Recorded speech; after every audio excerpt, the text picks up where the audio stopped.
The air inside the House Oversight Committee chamber was heavy, the kind of quiet that only comes before a political storm. The polished mahogany desks gleamed under the overhead lights. Reporters from every major outlet, CNN, MSNBC, C-SPAN, even Fox, had their cameras locked in. But all eyes were on Congresswoman Jasmine Crockett. She sat near the center, her posture calm, but her eyes sharp, scanning the witness table where former Attorney General Bill Barr adjusted his glasses and leaned toward the microphone.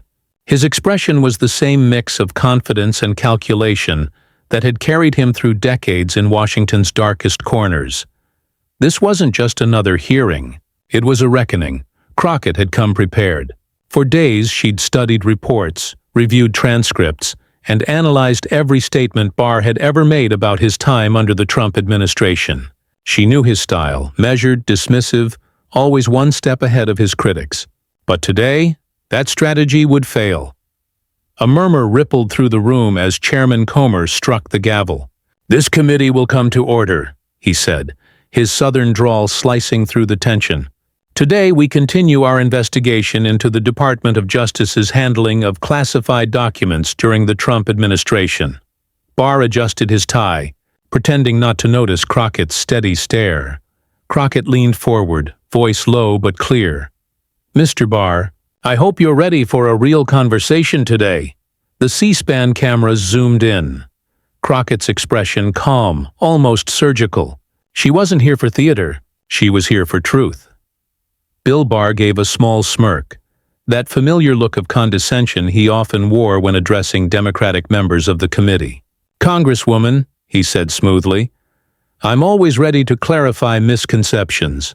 Crockett raised an eyebrow. Clarify? Or rewrite history? The room reacted. A few muffled laughs from the press row. A cough from one of Barr's aides. Barr didn't flinch, but his eyes flickered. Just once. For a moment time slowed. Crockett opened her folder. Pages marked with red tabs, highlights, handwritten notes. Each one was a fragment of the story Barr had tried to bury. "Let's start," she said, "with June 2020, Lafayette Square." Barr's jaw tightened. He knew what was coming. "According to your sworn testimony," she continued, "you denied ordering the clearing of peaceful protesters before the former president's photo op at St. John's Church. Is that correct?" Barr nodded, his voice steady. "That's right.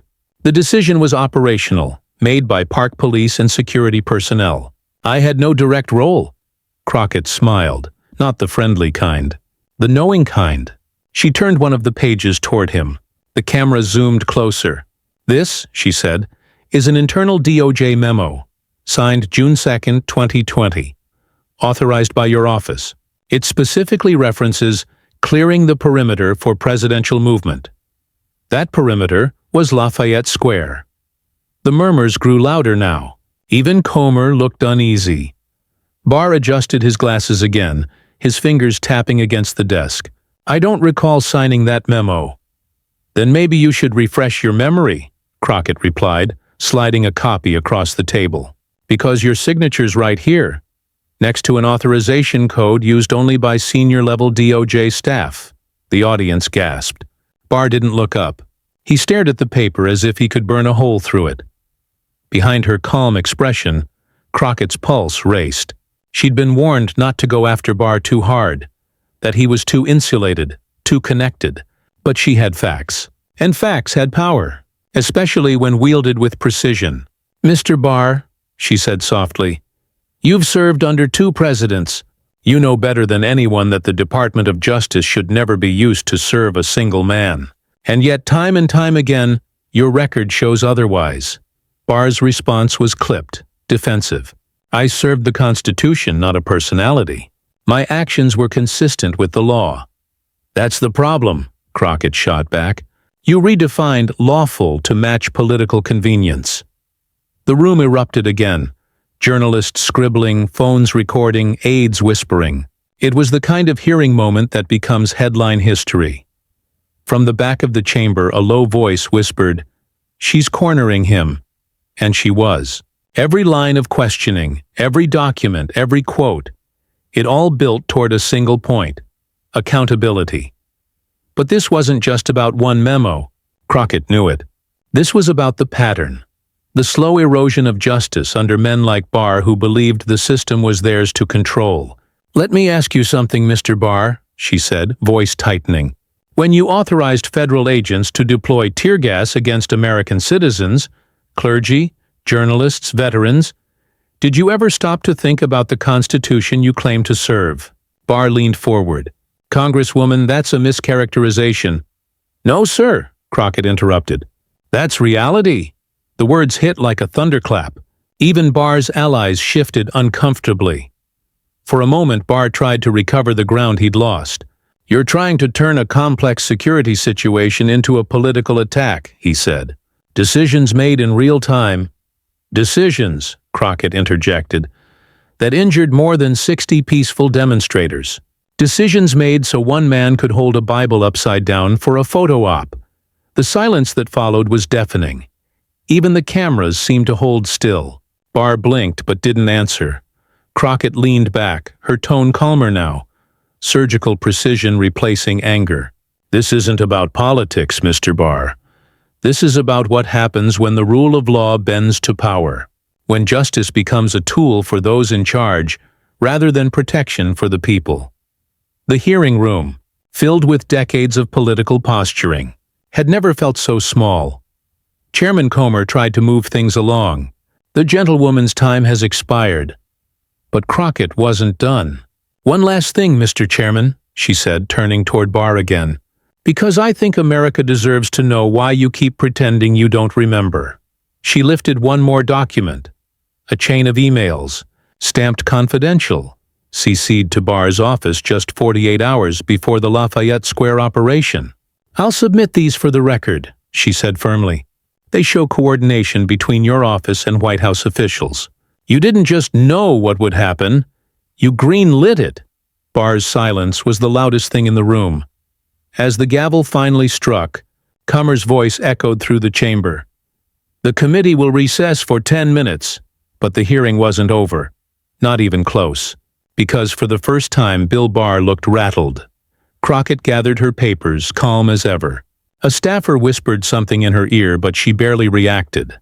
She didn't need to. She'd already won the first round, and in the corridors of Washington, news travels fast. By the time she stepped out of that room, headlines were already forming. Crockett corners Barr over DOJ memo. Lafayette Square scandal resurfaces in fiery hearing. Bill Barr loses his cool under Crockett's grilling. But for Jasmine Crockett, it wasn't about headlines. It was about accountability. And this was just the beginning. The hallway outside the Oversight Committee chamber was chaos. Staffers scrambled with phones pressed to their ears, reporters shouted over one another, and camera flashes burst like lightning across the marble walls of Capitol Hill. But through the noise, Congresswoman Jasmine Crockett walked calmly, her steps measured and deliberate, every inch the storm after the silence. Inside, the committee was reconvening, and Bill Barr was waiting. When the gavel struck again, the room hushed instantly. "This hearing is back in session," Chairman Comer announced. "Congresswoman Crockett, your questioning for this round has concluded. We'll now move to—" Crockett raised her hand slightly. "Mr. Chairman, before we proceed, I'd like to address something that emerged during the recess." A murmur spread through the chamber. Comer frowned but nodded. "Briefly," he said. Crockett turned toward Barr, her tone cool, almost surgical. "During the break, my staff confirmed the authenticity of the internal DOJ memo I referenced earlier.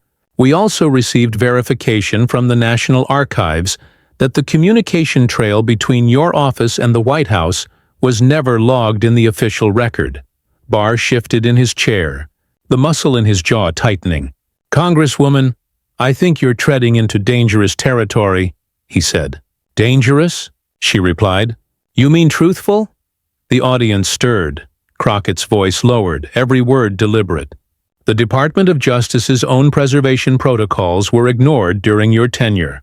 Thousands of internal communications vanished. And now it seems we know where they went." She tapped the folder in front of her. "Straight through private channels tied to political operatives." Barr leaned in, voice rising slightly. That's a baseless accusation.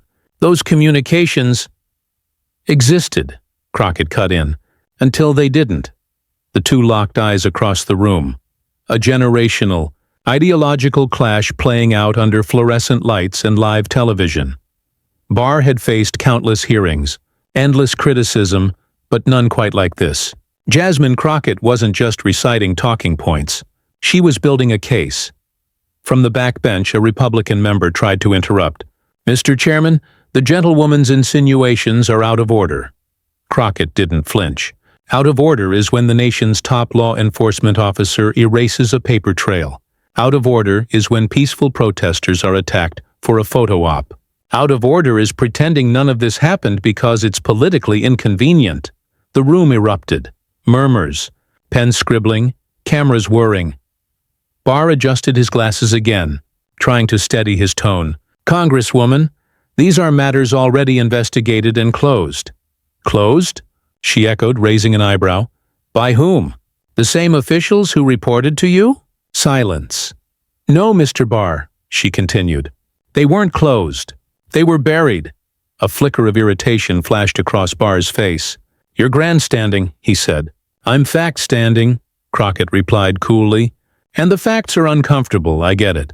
She turned a page. "Let's talk about June 1st, 2020. Your communication with the Acting Secretary of Defense regarding troop deployment in D.C. You claimed, quote, "The situation demanded a show of force." Barr nodded. "That's right.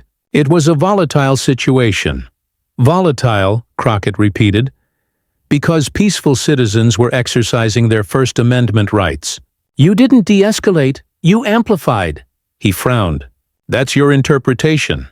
"No," she countered. "That's from your own memo." She slid another document across the table. Time-stamped, initialed, unmistakably his. "The show of force you ordered was against your own citizens," she said quietly, "and history won't forget that." The tension was suffocating. Even the clicking of camera shutters seemed to stop. Barr exhaled through his nose, trying to regain composure. He'd spent years mastering the art of verbal fencing, but Crockett wasn't giving him space to maneuver. "Congresswoman," he said finally, "with respect, you're distorting events you don't fully understand." "Oh, I understand perfectly," she shot back. "You use the Justice Department as a shield, not for the people, but for the powerful." A ripple of applause broke out from the gallery before the chairman's gavel slammed down. "Order! There will be order in the room!" But it was too late. The energy had shifted. Crockett leaned back in her chair, calm once again. "Mr. Barr," she said, "this isn't personal, but it is political, because politics is where power hides accountability. And when you were Attorney General, accountability was nowhere to be found." Barr's tone sharpened. "You have no idea the kind of pressure that comes with that office." "You're right," she interrupted. "But pressure doesn't excuse corruption. Pressure doesn't erase moral responsibility." The words hung heavy in the air. "The truth is," she continued, "you had a choice. To defend justice or defend a president. You chose the latter, and that choice will follow you." Barr's face hardened. "History will judge, Congresswoman." "It already is," Crockett replied. For a moment no one spoke. Then quietly she gathered her papers and looked toward the chairman. "Mr. Chairman, I yield back my time." But just as Comer reached for the gavel, another Democrat spoke up. "Mr. Chairman, before we move on, I'd like to submit the Congresswoman's evidence for the record."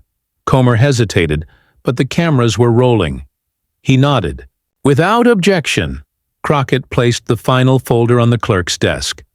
The evidence she'd spent weeks piecing together.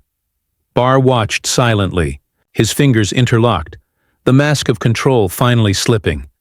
Later, as the hearing adjourned, reporters swarmed the corridor. Microphones thrust forward, questions fired rapid fire.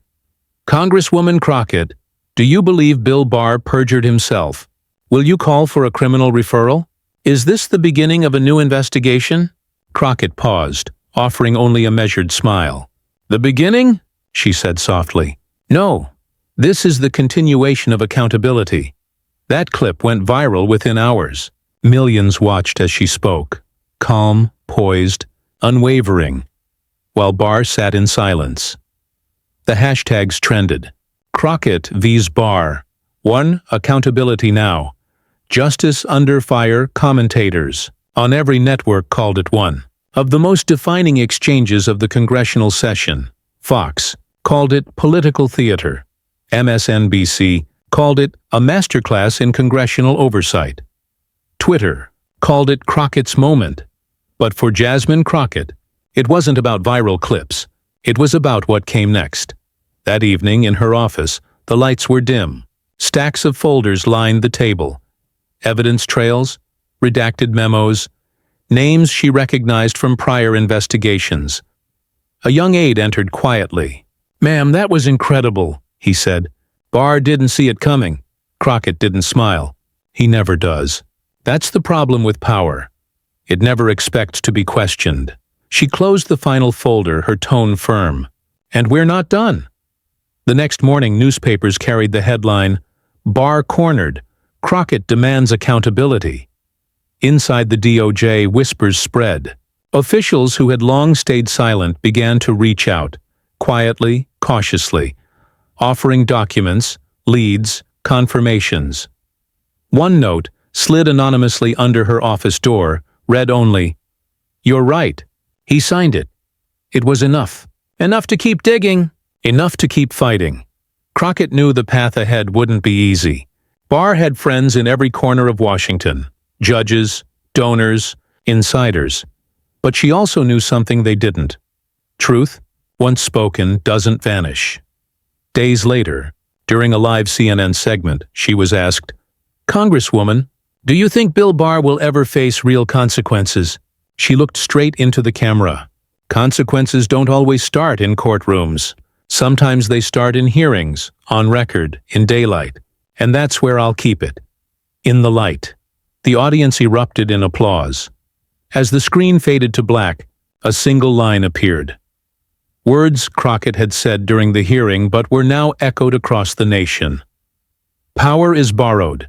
Truth is permanent." And for the first time in a long time, Washington was listening.